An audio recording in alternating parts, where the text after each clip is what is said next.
The Lupercal's remembrance powered towards the hulking ramshackle station of Hell's Iris, orbiting New Badab deep in the heart of the Malestorm. Navigating in between orbiting weapons platforms and drifting asteroid stations, the Lupercal's remembrance was under constant weapons lock, even before they made their way past the vast fleet of the Red Corsairs, a ragtag flotilla of Astartes, Imperial Navy, pirate, and even Xenos vessels. At their heart, dwarfing even Hell's Iris, was a huge, star-shaped starship topped with vast pyramids top and bottom. "Now that is new," spoke Eliphael on the bridge of the Lupercal's remembrance. "Indeed, Tizkin. Seems Blackheart got himself new toy," replied Croesus. "Perhaps it is best not to annoy the Corsairs, since they are so eager to test their new toy," dourly spoke Haracon. "Indeed, brother. Proceed with caution, Tizkin." The Lupercal's remembrance powered onwards towards the station. Soon, the Vox crackled over the bridge. "Incoming transmission. Put it through to my helmet, Vox, Tizkin." "Greetings, firstborn lost sons. Your vessel is known to us, and my lord is expecting you." "I was unaware we were expected. We merely wish to trade for supplies and docking repairs. Repairs will be undertaken for the correct price as per the usual customs of Hell's Iris. But you have been immediately summoned to speak with my lord, and any delays or refusal to meet with him will result in you and your vessel's immediate destruction." "Understood. Proceed to Docking Bay 9 and offload immediately." The Lupercal's remembrance powered until it reached the docking bay and powered down its vast plasma drives, as large boarding clamps extended out and locked the battle barge into place as the airlock berthing module reached out and connected the ship to the station. Croesus and his command squad, armored in their Terminator plate and armed, waited in the main access chamber as the docking chamber doors opened. As they did, he addressed a squad of Sons of Horus and a handful of mortal gangers standing before him. "You know your assignments?" The leader of the Legion squad, Abbadon, spoke. "Yes, Captain. Sourcing Astartes recruitment and supplies for the Legion." "Good. And you mortals?" "Fresh serfs for the bridge and gangers for the underdecks." "Good. Now be careful. Do not start fights, but ensure that anyone that crosses you, you kill. We have a reputation to uphold, after all." "Yes, my lord." "Yes, Captain." The doors opened and they all stepped forth into Hell's Iris. The Legion squad split into two and headed off while the mortals scurried off into the heart of the station. While Croesus and his squad stepped forth, standing before them was a full squad of Red Corsairs, fully armed and armoured. The Corsair at the front with a large spiked helm stepped forth and addressed the Sons of Horus. "Lost son, Lord Blackheart summons you to speak with him immediately." How I detest that name. Croesus drew the edge of his sword half an inch from his scabbard, eyeing the Red Corsair's sergeant. The Red Corsair squad raised their weapons and Croesus' command squad raised theirs in return. The Red Corsair sergeant calmly spoke again.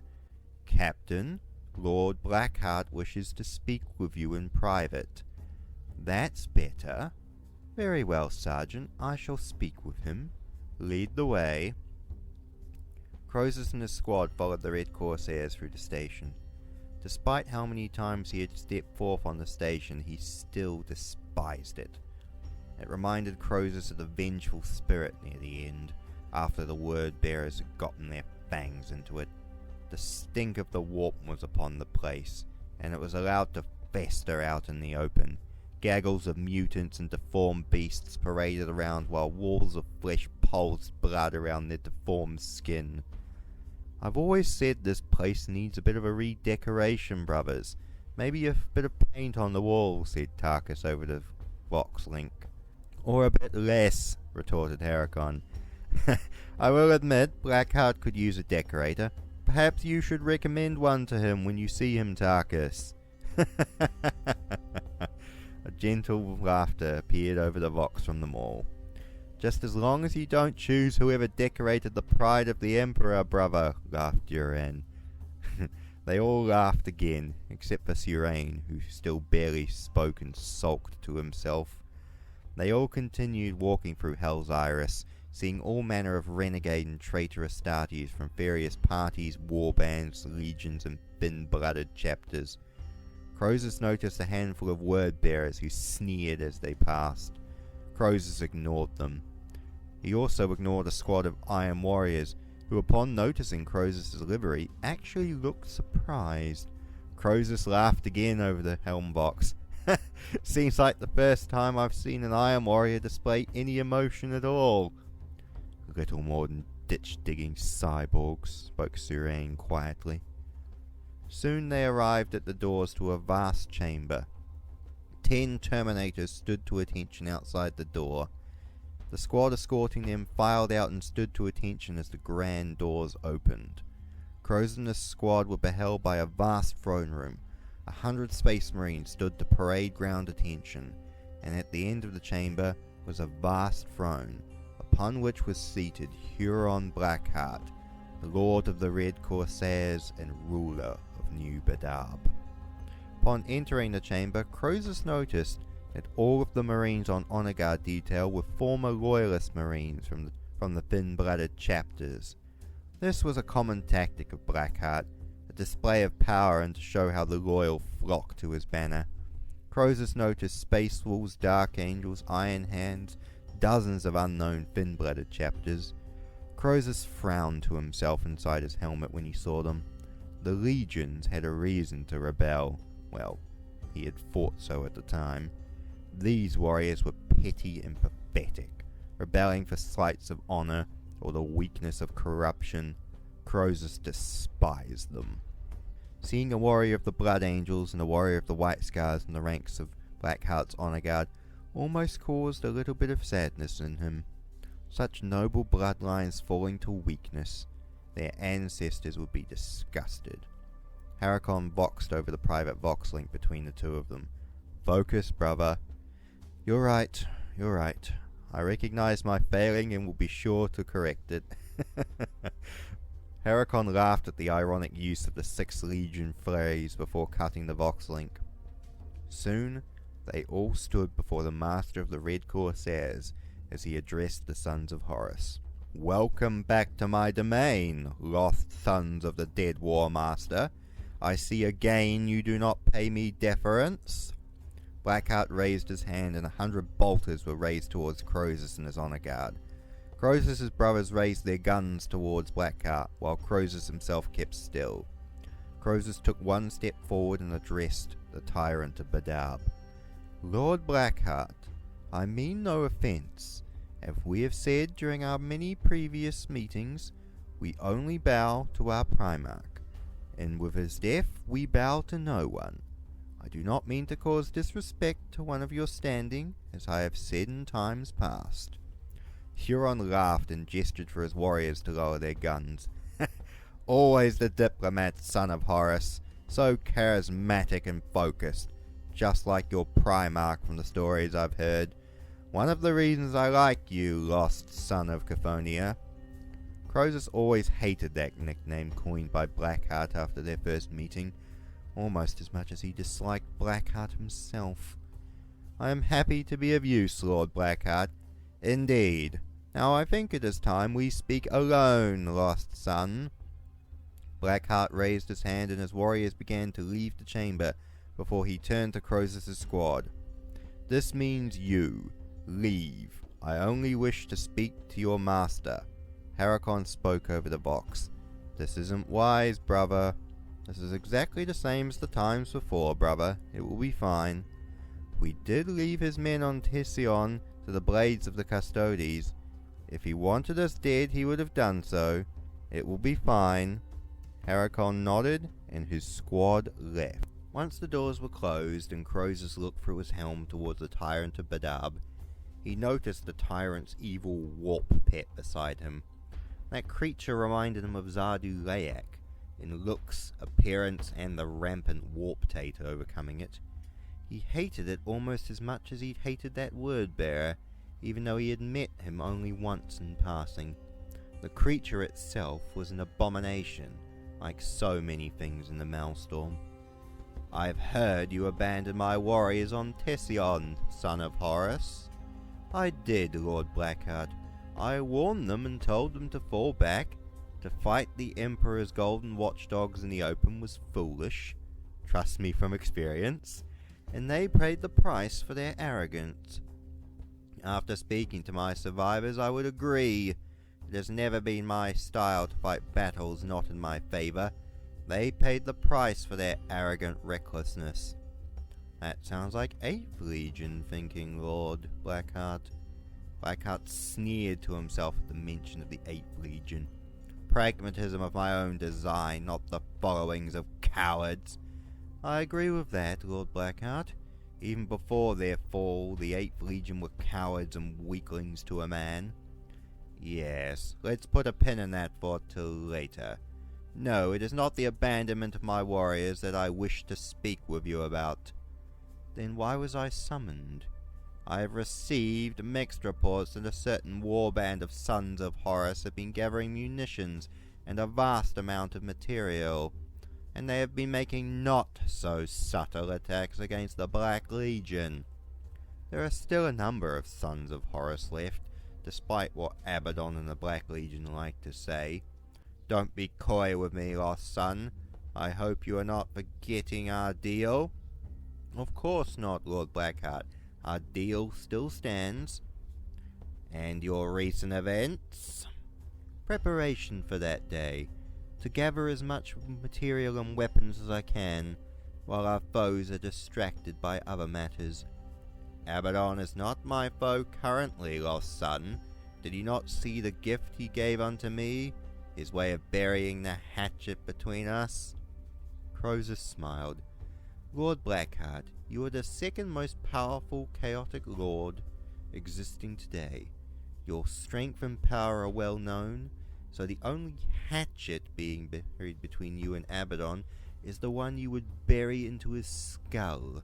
And while he is not your foe now, we all know that he will be one day. Otherwise, you would not have summoned me here in this way. Instead, you have summoned me to cancel our deal, not warn me against premature attacks against him." Blackheart smiled. "If what you say is true, then why would Abbadon have given me such a mighty gift in a token of friendship?" "Abbadon is friends with no one. That I know better than most. The reason he gave you that floating fortress in the void outside was to prevent you making a move against him, while he finally succeeded in destroying Cadia." "Really? Why would he do such a thing?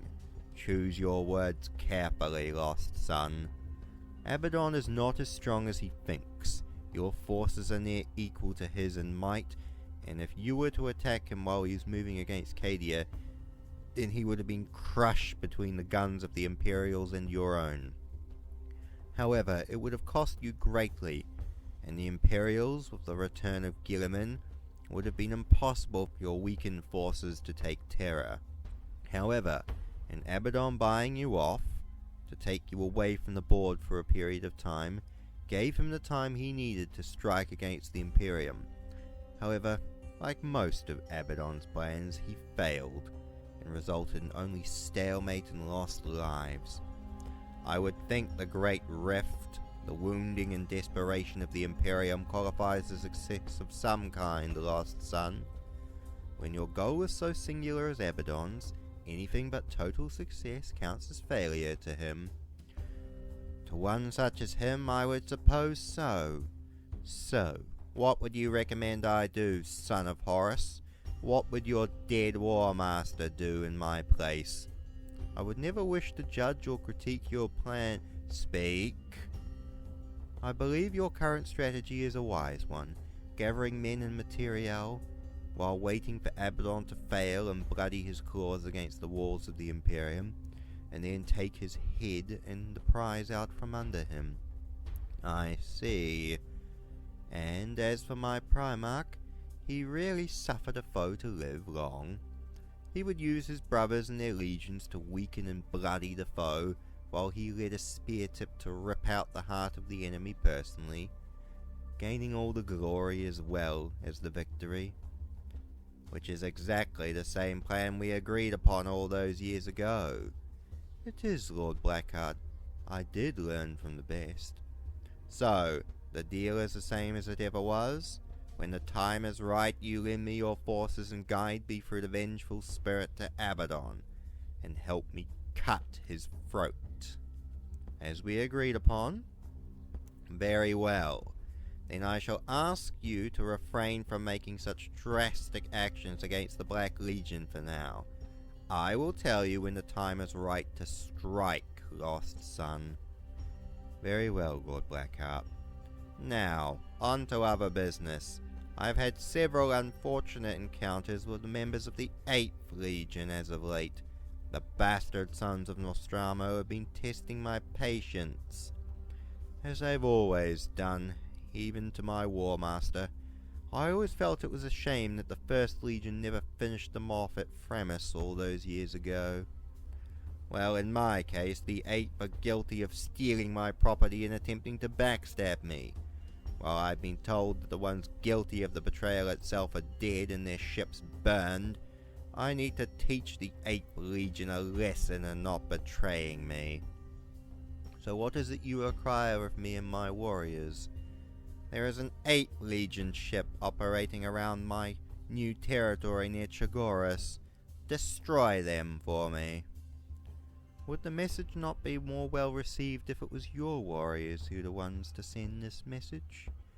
Call it a repayment of debts for Tession and to reaffirm our unique business relationship. Very well, Blackheart. It will be done. Good. You are dismissed, lost son of Horus. Croesus turned around and began to leave the chamber. Croesus had hated this deal he had made. Both of the deals he had made with Blackheart over the years, but it was the only way. Blackheart gave him protection in the Malestorm and the chance for significant support in his future war against Abbadon. If Blackheart would ever deliver upon that support was another question entirely, thought Croesus. But Blackheart was still a miserable cur and a thin-blooded traitorous bastard. Still, at least allying himself to him allowed Croesus and his warriors to be free, not a slave to a failure garbed in black. Croesus exited the chamber and rejoined his brothers. They all together turned and began walking back towards their ship. Croesus spoke first. Well, Tarkus, Blackheart said he would consider redecorating the station. I told him you recommended to him using the 6th Legion aesthetic as a guide. Very funny, brother. I don't like the idea of walking through snow, alcohol, raw meat and piss when on board a vessel. At least he didn't ask Fulgrim for advice. Well, we can all count on that bit of luck at least. They all began walking back towards the platform berth. Harricon then spoke to Croesus over the private link. So what did he really want? To remind us not to move against Abbadon without him? And Talson? We need to kill some 8th Legion bastards for him, apparently. I guess that's not too bad, although I still question as to why we have to do anything at all for that cur. Price of doing business, I suppose. So, are we going to take Blackheart's advice about not being too hasty? No. Blackheart is a coward and a thin-blooded fool. Even if he had 10 times the numbers of Abbadons, he would still hesitate, saying that he needed more men before he made a move. We would be waiting for all eternity if we waited on him for support. So we are still sticking to our plan then? Of course we are. Abbadon must die for betraying all we stood for. I am going to make sure he answers for his treachery. Treachery against Horus, the Legion, yourself, or the Emperor. All of the above, brother.